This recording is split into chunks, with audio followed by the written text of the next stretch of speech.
think that feminism means something different to every person, but on the whole, I would say it's the socio and economic equality of the sexes. It's having equal opportunities, it's having equal respect, and it's also understanding the long history that continues to the present day of women's experience of being oppressed, of being silenced, of being treated as second-class citizens, being aware of all of that, of the gender equality and inequality rather. That to me is understanding feminism, and feminism advocates to change that. It's not aiming for a matriarchy, it's not aiming for women to sort of impose on men the same sort of treatment. It's just aiming to make this a level playing field for everybody.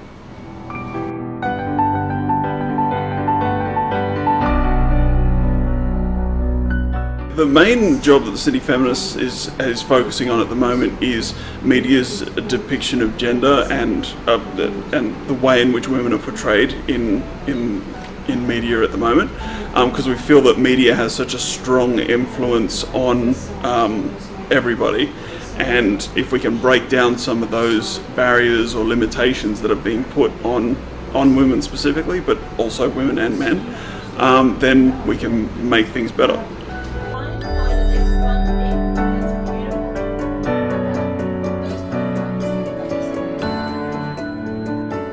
I think the main goal now is to educate. It's always been a goal, and we've chosen different avenues, but to educate, I feel, is the best way forward. We're particularly interested in educating young people.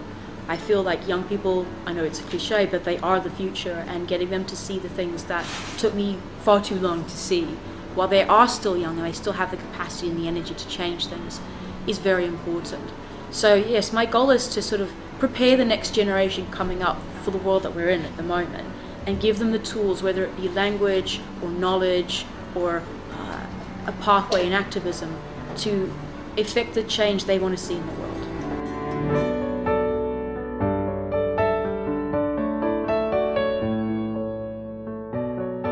The reason that I joined the organisation to volunteer was because I thought, what's the best way to learn about feminism?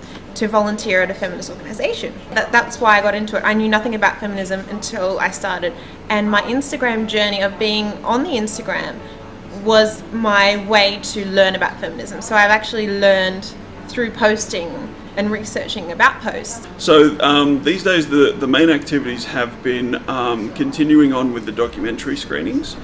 So they would be in the format of a documentary screening with a discussion or Q&A at the end. We also hold socials for people to gather and discuss any pertinent issues. A big thing that has started to happen for us now is workshops as well. So we have started to develop our own form of workshops. We've spoken about respectful relationships, cyberbullying, and the ideals of beauty within our society, and we're looking forward to building more of those.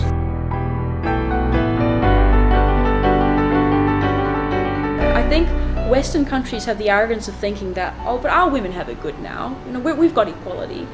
No, we don't. It's a long journey to go. You don't go from thousands of years of oppression to, in one generation, suddenly everyone's equal. Those hangovers, that baggage doesn't just go away. And Australia, being a very isolated country, hasn't had the benefit of, say, Northern Europe or other countries that are connected, so they can learn from each other and watch what solutions are being affected. I feel like Australia has a lot of catching up to do.